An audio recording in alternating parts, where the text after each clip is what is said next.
തദ്ദേശ നിയമസഭാ തെരഞ്ഞെടുപ്പുകൾ പടിവാതിൽക്കൽ എത്തി നിൽക്കെ ജൂൺ 19 നടക്കുന്ന നിലമ്പൂർ നിയമസഭാ ഉപതെരഞ്ഞെടുപ്പ് CPM-നും കോൺഗ്രസിനും ഒരേപോലെ നിർണായകമാണ്.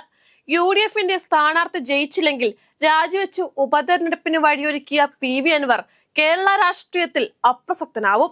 BJP പുതിയ പരീക്ഷണത്തിലൂടെ പ്രസിഡന്റിനെ തെരഞ്ഞെടുത്ത സാഹചര്യത്തിൽ വോട്ട് വിഹിതം ഉയർത്തിയേ മതിയാവൂ.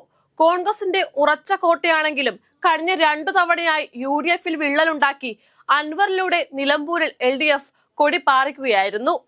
അൻവർ കൂടി UDF-ന് അനുകൂലമാകുമ്പോൾ കോൺഗ്രസിനും UDF-നും ഏറ്റവും അനുകൂലമാണ് നിലമ്പൂരിന്റെ രാഷ്ട്രീയ കാലാവസ്ഥ. ഭരണവിരുദ്ധ വികാരം കൂടിയാകുമ്പോൾ ഉയർന്ന ഭൂരിപക്ഷമാണ് UDF കണക്കുകൂട്ടുന്നത്. നിലമ്പൂരിൽ പ്രിയങ്ക ഗാന്ധിക്ക് പാർലമെന്റ് തെരഞ്ഞെടുപ്പിൽ കിട്ടിയ 65,132 വോട്ടിനടുത്ത് UDF-ന് ഭൂരിപക്ഷം ഉണ്ടായിക്കൂടുന്നില്ലെന്നും അവർ പ്രതീക്ഷിക്കുന്നു. രണ്ടാം പിണറായി സർക്കാരിന്റെ 4ാം വാർഷികം പിന്നിട്ട ഉടനെ പ്രഖ്യാപിച്ച തെരഞ്ഞെടുപ്പിൽ നിലമ്പൂർ നിലനിർത്തിയാൽ 3ാം തുടർഭരണം എന്ന മുദ്രാവാക്യം കേരളത്തിന്റെ മുന്നിൽ ഉറപ്പിക്കാനാവുമെന്നാണ് CPM-ന്റെ പ്രതീക്ഷ. കോൺഗ്രസ് കുത്തക പൊളിച്ചത് CPM-ന്റെ പ്രവർത്തന ഫലമാണെന്നും അൻവർ എന്ന സ്ഥാനാർത്ഥിയുടെ വ്യക്തിപരമായ മികവല്ല എന്ന് തെളിയിക്കുവാനും CPM-ന് ജയം അനിവാര്യമാണ്. BJP-ക്ക് കാര്യമായ വോട്ട് വിഹിതമില്ലാത്ത മണ്ഡലമാണ് നിലമ്പൂർ. കഴിഞ്ഞ തെരഞ്ഞെടുപ്പിൽ 8,595 വോട്ടാണ് കിട്ടിയത്. ഇക്കുറി വോട്ട് വിഹിതം ഗണ്യമായി വർദ്ധിപ്പിച്ചാൽ പുതിയ സംസ്ഥാന പ്രസിഡന്റ് രാജീവ് ചന്ദ്രശേഖറിന് തലയുയർത്തി നിൽക്കാം. എന്നാൽ സ്ഥാനാർത്ഥിയെ നിലനിർത്തേണ്ട എന്ന നിലപാടാണ് നിലവിൽ BJP കൈക്കൊണ്ടിരിക്കുന്നത്. PV അൻവറിന്റെ രാഷ്ട്രീയ മലക്കം മറിച്ചിൽ ഉപതെരഞ്ഞെടുപ്പ് വിളിച്ചു വരുത്തിയെന്ന കുറ്റപ്പെടുത്തലും BJP-ക്കുണ്ട്. നിലമ്പൂർ BJP-യുടെ ശക്തി കേന്ദ്രവുമല്ല. രാഷ്ട്രീയ വിലയിരുത്തലാകില്ല നിലമ്പൂർ ഉപതെരഞ്ഞെടുപ്പെന്നാണ് BJP വിലയിരുത്തൽ. അതേസമയം ഏത് തെരഞ്ഞെടുപ്പും രാഷ്ട്രീയ പോരാട്ടമായതിനാൽ മത്സരിക്കാതിരിക്കുന്നത് ആക്ഷേപങ്ങൾക്കിടയാക്കുമെന്ന അഭിപ്രായവും പാർട്ടിയിലുണ്ട്. തെരഞ്ഞെടുപ്പിൽ നിന്ന് പിന്മാറി മനസാക്ഷി വോട്ടിന് പ്രവർത്തകർക്ക് നിർദ്ദേശം നൽകിയാലും ഏതെങ്കിലും മുന്നണിയെ സഹായിക്കാനും വോട്ട് മറിക്കാനുമാണെന്ന പേരുദോഷവും കേൾക്കേണ്ടി വരും. കോൺഗ്രസിന് വെല്ലുവിളിയാകുമെന്ന് കരുതുന്നത് സ്ഥാനാർത്ഥി നിർണയമാണ്. നിലമ്പൂരിൽ ഏറ്റവും കൂടുതൽ കാലം MLA ആയിരുന്ന ആരേടൻ മുഹമ്മദിന്റെ മകൻ ആരേടൻ ഷൗക്കത്തും മലപ്പുറം DCC പ്രസിഡന്റ് VS ജോയിയുമാണ് സ്ഥാനാർത്ഥി പരിഗണനയിൽ മുന്നിലുള്ളത്.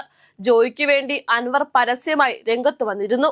കോൺഗ്രസിന്റെ സ്ഥാനാർത്ഥി നിർണയത്തിലെ അതൃപ്തി കണക്കിലെടുത്താവും CPM-ന്റെ സ്ഥാനാർത്ഥി പ്രഖ്യാപനം. മലപ്പുറം ജില്ലാ രൂപീകരണത്തിന് ശേഷം നിലമ്പൂരിൽ TK ഹംസ മുതൽ അൻവർ വരെ ഇടതു വിജയികൾ സ്വതന്ത്രരായിരുന്ന സാഹചര്യത്തിൽ ഇക്കുറിയും ആ പരീക്ഷണത്തിന് സാധ്യത ഏറെയാണ്. തെരഞ്ഞെടുപ്പിൽ കോൺഗ്രസിന്റെ മുന്നൊരുക്കം ഏകോപിപ്പിക്കാനുള്ള ചുമതല KPCC വർക്കിംഗ് പ്രസിഡന്റായി നിയോഗിക്കപ്പെട്ട AP അനിൽകുമാറിനാണ്.